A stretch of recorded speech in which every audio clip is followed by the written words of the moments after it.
Thanks to Wizards being awesome and hooking us up with some spoilers, today I have some exclusive Doctor Who previews for you all, so let's jump into the TARDIS and get to the cards.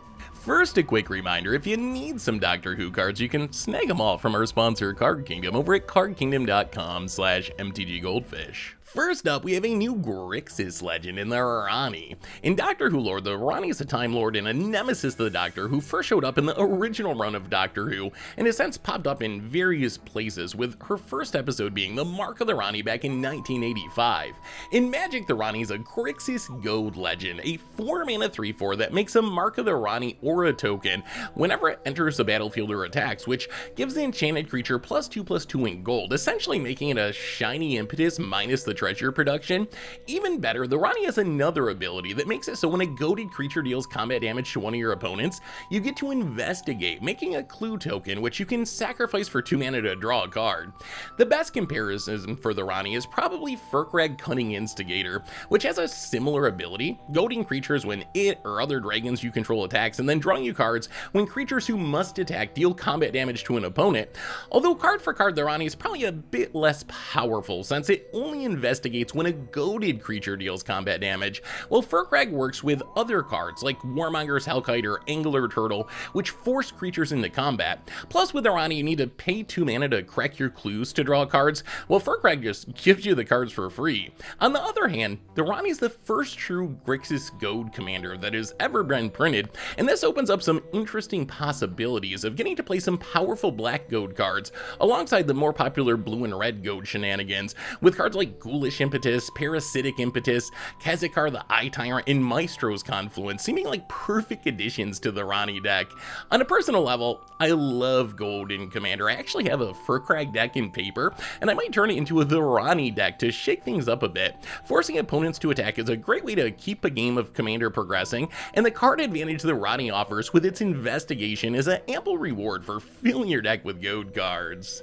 Next up, we have Delete, which references a term the Cybermen of Doctor Who use to refer to the act of killing all life forms that are incompatible with cyber conversion, which actually comes across pretty well in the card. For double red and X, Delete will deal X damage to each non-artifact creature, because deletion won't affect the cybernetically augmented Cybermen, and to each player. While the flavor of the card is solid, I'm a bit skeptical that Delete will see that much play in Commander.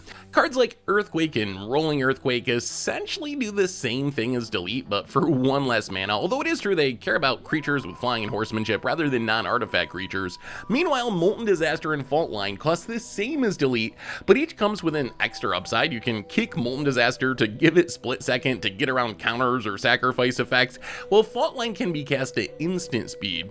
The problem I see with Delete isn't so much with Delete itself, it's mostly that sweeping the board in Commander with an X spell just costs a lot of mana, so in a lot of cases, you're probably going to be better off just using a more efficient Wrath, like a Blasphemous Act or a Chain Reaction, that's likely to get rid of the entire board for much less mana than Delete or Molten Disaster, Fault Line, Earthquake, Rolling Earthquake, any of those cards, honestly. That said, Delete has one massive upside, which is it doesn't hit artifact creatures, which means that Delete can be a one-sided Wrath in the right deck. To really harness its power, you need a deck that's full of artifact creatures and also makes a lot of mana, which brings to mind commanders like Gimbal, Gremlin Prodigy, Alibu Ancient Witness, Blaster Combat DJ, or even Brea Ethereum Sculptor as the most likely homes for the card. Just remember that to realistically sweep the board with Delete, you're going to need a lot of mana, so if your deck isn't focused on ramping heavily, you might be better off playing a Blasphemous Act, even if some of your creatures might die to the sweeper as well. Next up, we have a uncommon Dimir sorcery in the Great Intelligence's Plan, which might just be my favorite card of the bunch. For 6 mana, you get to draw 3 cards, and then give an opponent a villainous choice. Either they discard 3 cards, or you get to play a card from your hand for free.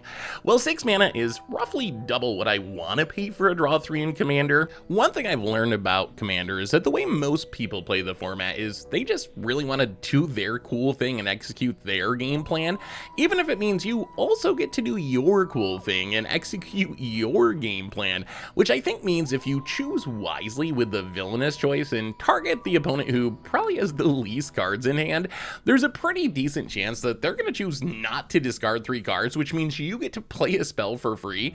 And when the Great Intelligence's plan is essentially a painful truce mixed with a one-shot omniscience, this card is actually kind of busted. If you can play something that costs 6 or more mana for free with the Great Intelligence's plan, you're essentially drawing 3 cards for 0 mana, and if you cast something that costs more than 6 mana, it's drawing you 3 cards and essentially ramping you as well.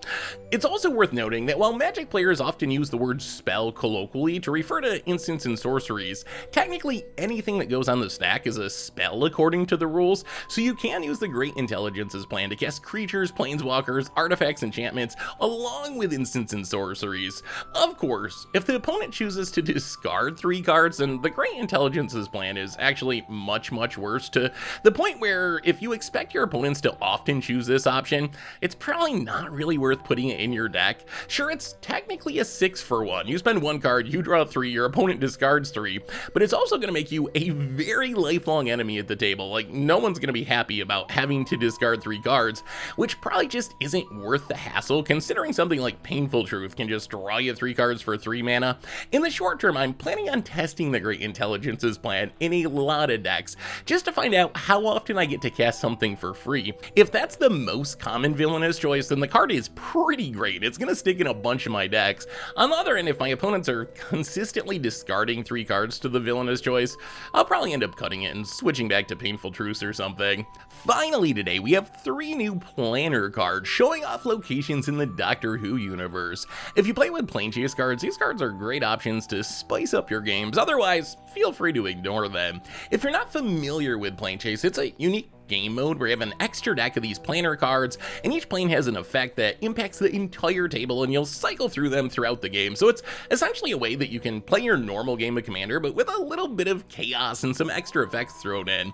As far as the Doctor Who planes, we have Kerblam Warehouse, which offers some treasure production and maybe some chaotic damage from artifacts. Stinging Towers of Darillium lets you foretell cards from your hand, and then when chaos ensues, you get to cast a foretold card for free. Last but not least, we have the Dining Car, which gives each player a food token, makes everyone sack their least tough creature on their upkeep, and rewards them with a clue token. And then when chaos ensues, activated abilities on artifacts you control cost 2 less to activate, which can do some sweet shenanigans or just let you crack any number of your clue tokens for free. So those are our exclusive Doctor Who preview cards. Thanks again to Wizards for hooking us up with some spoilers. Which one is your favorite? Make sure to let me know in the comments. Looking for even more magic? Well, you can check out last week's Commander Clash here, or maybe yesterday's daily spoiler video where Tomer goes over all the new Doctor Who cards that were revealed.